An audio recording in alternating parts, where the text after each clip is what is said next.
Most importantly, for a developer or for a landowner is the fact that this building is, the restoration of this building is economically feasible. Some of the factors we had to consider were the current building value, which was very difficult to ascertain. The building was purchased for $600,000 a number of years ago. At a recent auction, the high bid for it was $750,000. The current land value is $1.349 million based upon a calculation of $50 per square foot.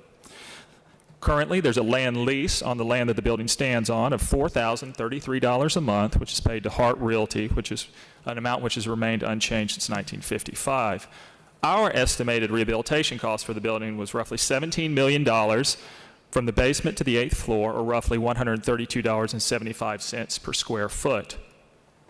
Any successful rehabilitation will be dependent upon two main incentives: the federal historic tax credits, which are 20% of qualifying rehabilitation costs, or $3.4 million, the Louisiana commercial tax credit, which is 25% of qualifying rehabilitation costs, which would account for $4.25 million of the estimated rehabilitation cost. There are other potential incentives: a 5-year property tax abatement, tax increment financing, enterprise zone incentives, development impact fee waivers, and new market tax credits, all of which we didn't necessarily account for in the bottom line, but which could be used as seen fit. Of particular interest for this project are the business energy investment tax credits, which are given by the Department of Energy, which provide for up to 30% of expenditures with no limit on cost for the replacement of heating and air units. That would be important because those systems will need to be replaced for this project.